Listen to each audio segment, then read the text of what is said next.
If this is a poor person and this is a rich person, then automatically everyone knows that this rich person has millions and lots of advantages over this person simply because he has the money. Have the money to eat whatever you want to eat. You have the money to go wherever you want to go. You have the money to do whatever you want to do. And that's part of the advantages that the rich person has over the poor person. But nonetheless, notwithstanding, this poor and less privileged person also has an advantage over some successful people, and that's when we are going to be talking about success trap. Because when you have money, the quest to have money, you want to pay your bills, you want to have food in the house to eat, and that's what's keeping majority of people working today. That's what's keeping lots of people focusing on the business.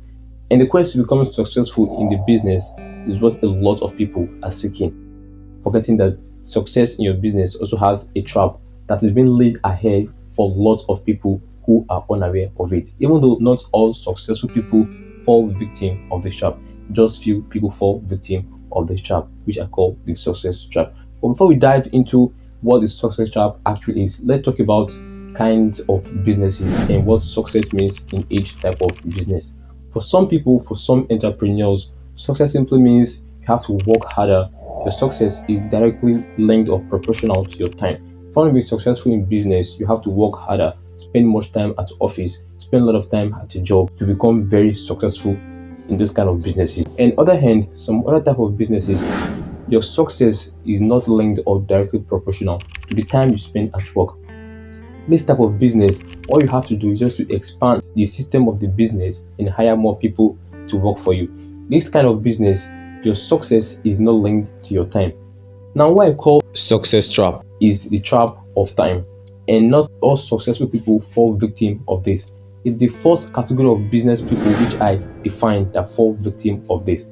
As their success is directly proportional to their time to become successful, they have to spend more time at their business, more time at their job, more time at the office. They often have little on who fall victim of the success trap. The successful people, on the other hand of the business, whom I said their success is not linked to their time, are actually safe. They're actually safe and they are fortified from this success trap as long as they keep to that business system they're following. So those who fall victim of it are unaware. Lots of people today are unaware of the success trap. You don't have time to do whatever you want to do again. Your time, your success has consumed your time. Your success has swallowed your time. Your success has eaten up your time. You don't have the time to focus on your family. You don't have the time to think about your life. You don't have the time to focus on your health. You don't have the time to become a contributing member of the society. And that's part of the effect that this trap have on those who fall victim of it, who are people on the left side of the quadrant, who are the employed and the self-employed people. Part of the effect that the success trap have is health challenging. That's one of the effects of the success trap. That's one of the impact it has on the life of people who fall victim of this success trap. They don't have the time to go to a hospital or clinic or whatever. They don't have the time to get diagnosed. They don't have the time to visit their doctor. They don't have the time to go to lab and run tests simply because they don't have much time to do it. And that has actually affected their health. Their health is currently on the red line. They are living on the red line health. They don't have the time to focus on their life and their health that is actually keeping them on the business. And then a businessman can wake up a day having headache, thinking the headache is something simple, and after 2 minutes of rest, the headache will be eliminated, not realizing that the headache is not caused by stress, caused by something more important than stress. If the business person doesn't think that going to the hospital is the solution to the headache and sleeping is the solution, then that problem will definitely result into a more profound and consequent problem in the future, because you are not treating the cause of the headache. You are thinking the headache is caused by stress. So the success trap also have impact on the victim's life through their health. Their health pays the price. They don't have the time to get good and quality healthcare simply because they want to be successful. The quest to become successful in business is what is in their head, is what is pushing them forward, is what they are after, neglecting their health. Another thing is this trap, whom those people on the left side of the column fall victim of, is that it deprives them of the chance, the time to spend with their kid. The bond and the connection between parents and their kids, between parents who fall victim of this trap and their kids, is currently broken, if not completely broken, is weakened. the father or the parents or the mother or whoever doesn't have the time to spend with their kids. You don't have the time to discuss with your children. You don't have the time to ask your children what they want, and you don't have the time to listen to their problem. So if your child or your children or whatever has a problem, they believe you, the father or the mother, is not the right person to hear them out because they believe you don't have the time to listen to what they have to say. So the connection, the bond, and the connectivity between the parents and the kid is weakened, which can actually lead to broken marriage, divorce, or whatever between parents and even the kids. And how it affects the victim who fall for this trap is their contribution to the society. These people are no longer contributing members of the society. Their success, their quest, their motive to become successful has withdrawn them away from among the people who are contributing members of the society. They don't have the time to come out every day and meet with other neighbors to discuss about progress of the society, of the community. They don't have the time to do and think and brainstorm with other neighbors to talk about the progress of the society. That's one way it affects the individual and the community or society at large.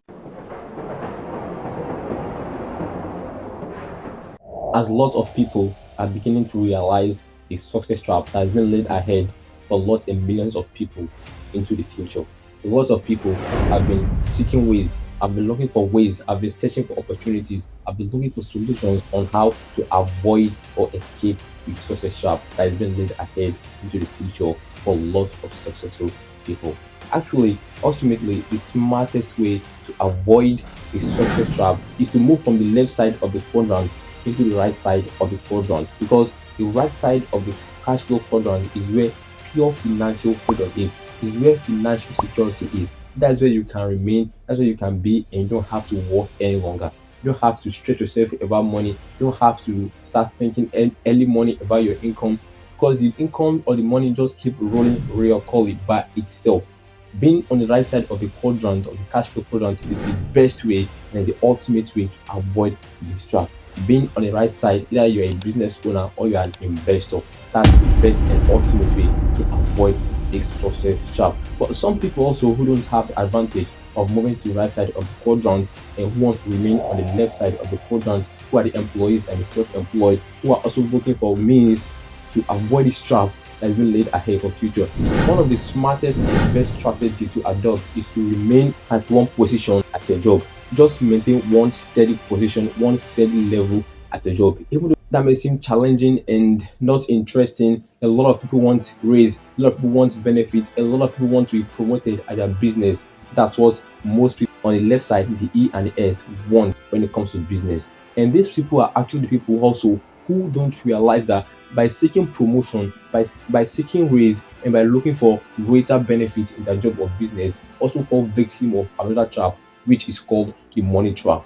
The money trap is also a trap that is being laid ahead for lots of people who are also on the left side of the quadrant. The employees or self-employed who make their money through paycheck, whose success is directly proportional to the time, are the people who also fall victim of the money trap. Though people on the right side whose business is not linked to their time can also fall victim of the money trap if they are not disciplined and self-esteemed. So the money trap that the people on the left side of the quadrant, that's people whose income or whose success is directly proportional to their time. The money trap which is linked to them and not really talking about the people on the right side on the quadrant. The money trap is simply working harder, even though you've already known about, you've heard about the money trap. Working harder, getting promoted at a job, making more money, getting successful, but you don't progress in life. That's the money trap. So what serves as setback is a tax. So getting a promotion means getting into higher tax bracket. That's one thing that consumes the more money you make. Another thing that consumes the more money you make that lets most people fall into the money trap is the interest on debt. The interest that is being added to your debt per month is also another thing that sucks and consumes the money from those who actually make the money in the left side of the cash flow quadrant. Finally, and in conclusion, I hope with this simple introduction, this short video on success trap, I hope I've been able to enlighten you. I've been able to create awareness about the success trap and let you know how you can find your way out of the success trap and not falling victim of the success trap. Thanks for watching. If you enjoyed this video, click on the subscribe button and see you in my next video. Thank you very much.